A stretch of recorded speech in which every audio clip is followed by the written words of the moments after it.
Welcome my YouTube channel BK classes डेगा में आप लोग का स्वागत है। देखिए दोस्तों, आज पढ़ेंगे क्लास 12 का BBI हिंदी का दोस्तों पॉजिटिव क्वेश्चन जो अर्धवार्षिक परीक्षा में आएगा 4 अक्टूबर को। तो मैं इसमें सब्सक्राइब कर लीजिए, बेल आइकन को प्रेस कीजिए। देखिए दोस्तों, क्वेश्चन 1, देवसेना का गीत कविता प्रसाद जी की गीत नाटक से संबंधित है शंकर गुप्त से। क्वेश्चन 2, देवसेना कौन थी? राजा बंधु वर्मा की बहन थी। राजा बंधु वर्मा की बहन। क्वेश्चन 3, मेरी यात्रा पर रहती थी निखता आनंद उगदाई का आशक बताए। तो देवसेना एकाकी जीवन जीती रही। देवसेना एकाकी जीवन जीती रही। क्वेश्चन 4, देवसेना हार या निराशा के क्या कारण थे? उपरोक्त सभी थे। क्वेश्चन 5, देवसेना आश्रम में किसके साथ रहती है? तो पंत दत्त के साथ रहती है। आप चलिए दोस्तों इसके ख नंबर लेते हैं, कन्या का गीत। ये दोस्तों इसका लेखक नाम है जयशंकर प्रसाद, याद रखना। क्वेश्चन 1, कन्या का गीत कविता प्रसाद जी के किस नाटक से संबंधित है? तो चंद्रगुप्त से। क्वेश्चन 2, कन्या कौन थी? तो सेल्यूकस की बहन। सेल्यूकस की बहन कन्या थी। कन्या किस नदी तट पर गीत गाती थी? तो सिंधु नदी तट पर गीत गाती थी। क्वेश्चन 4, अरुण या मधुम देश हमारा पंक्ति से क्या आशय है? तो भारत में लगे प्रेम पूर्ण माहौल में रहते हैं। क्वेश्चन 5, कन्या का गीत कविता का मूल भाव क्या है? तो भारत के गौरव और विशेषताओं का बखान करना कन्या का मुख्य है दोस्तों। आप देखिए पार्ट 2, गीत गाने दो मुझे। इसका क्वेश्चन आंसर देखेंगे। इसका लेखक का नाम है सूर्यकांत त्रिपाठी निराला।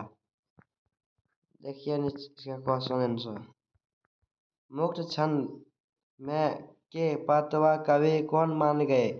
तो सूर्यकांत त्रिपाठी निराला। देखिए तो कवि का नाम पूछा है, तो सूर्यकांत त्रिपाठी निराला।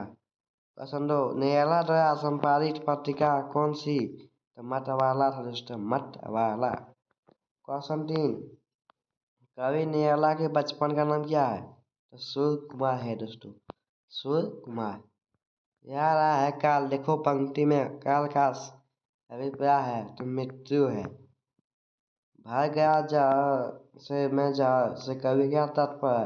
तो निराशा है। अब चलिए नीचे दूसरे देखते हैं। सहज श्री कविता की रचना किस वर्ष हुई?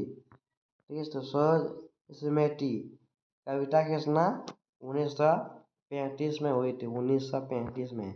सरोज का विवाह अमूल लवन क्यों है? ये सभी है दोस्तों। क्वेश्चन 3, सरोज की यशोध में किसका रूप नजर आता है? कवि की पत्नी का।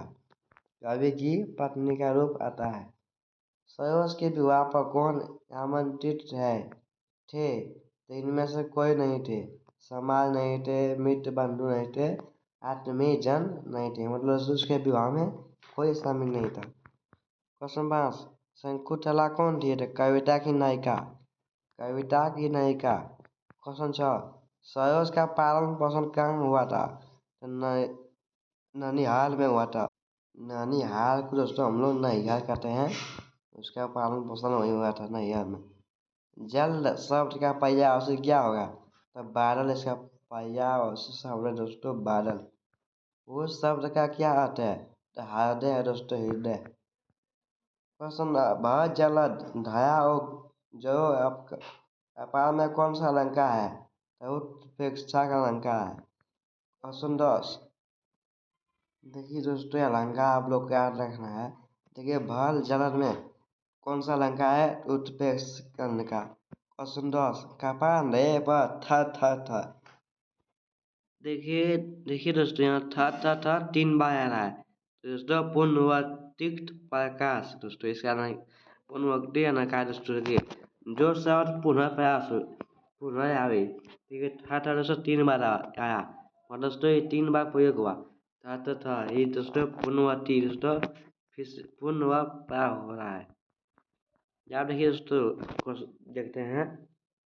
यह दीप अकेला शशिराम हीरानंद वासलन अज्ञे दोस्तों का लेखक का नाम है। चलिए नीचे देखते हैं क्वेश्चन। कवि अज्ञे किस वाग्धारा के जनक कवि माने जाते हैं? तो प्रयोगवाद की कवि, प्रयोगवाद। क्वेश्चन 2, अज्ञे को कितनी नावों में कितनी बार के लिए में किस पुरस्कार को सम्मानित किया गया था? तो ज्ञानपीठ पुरस्कार, ज्ञानपीठ। क्वेश्चन 3, अज्ञे का प्रथम उपन्यास कौन सा है? तो शेखर एक जीवनी, शेखर एक जीवनी, शेखर एक जीवनी है। क्वेश्चन 4, अदीप अकेला कविता में कवि वेस्ट को किससे जोड़ना चाहता है? तो समाज से, किससे? समाज से। क्वेश्चन 5, अदीप अकेला कविता के माध्यम से कवि क्या करना चाहते हैं? तो उपरोक्त सभी। क्वेश्चन 6, दीप अकेला कविता किस वाक्य संग्रह से ली गई है? तो बावरा या हेरई वाक्य से ली गई है। अब देखिए दोस्तों, इसका खौफ, मैंने देखा एक बूंद। मैंने देखा एक बूंद कविता में कवि ने किसका मत प्रतिपादन किया है? तो छंद का। मैंने देखा एक बूंद कविता का मूल भाव क्या है? तो उपरोक्त सभी है। जब मनुष्य रूपी वन सागर रूपी सागर में भेंट होती है तो व्यास सतह संभव से क्या महसूस होता है? तो उपरोक्त सभी। याद देखिए दोस्तों, बनारस, केदारनाथ सिंह इसका लेखक का नाम है। बनारस, बनारस में देखिए दोस्तों, नीचे देखते हैं। बनारस, बनारस कविता में सौ का जीवन धीमी गति से चलता है। बनारस किस नदी की है? तो बनारस गंगा नदी के तट पर बसा है। बनारस संस्कृति किसी अनंती पर्सन महान है। किस शहर में वसंत अचानक आता है? तो बनारस में दोस्तों अचानक आता है दोस्तों, वसंत अचानक आता है। किस महल्ले से दूर बरंदा आता है? तो राहतरा से। किसकी आंखों में अजीब सी नमी है? तो बंदर की आंखों में। बनारस में किसकी खारू यारू आज भी जो की तो यह थसाना रखी हुई है? तो तुलसीदास। बनारस कविता के कवि का नाम क्या है? तो केदारनाथ सिंह, केदारनाथ सिंह। यहाँ देखिए पढ़ेंगे दोस्तों, दिशा ख, इसका लेखक का नाम है केदारनाथ सिंह। यार तो क्वेश्चन में पूछ दिया दिशा, दिशा का लेखक का नाम बताइए। तो केदारनाथ सिंह दोस्तों। ऊपर में हम क्या बोलेंगे? ऊपर में बोले दोस्तों, देखिए देते हैं क्या है, बनारस। तो बनारस दोस्तों केदारनाथ सिंह ने लिखा था, और दिशा भी केदारनाथ सिंह ही ने लिखा है। इसके दोस्तों देखिए, इसमें 2 क्वेश्चन है। कवि के प्रश्न पर बच्चे उधर उधर करने का क्या अभिप्राय है?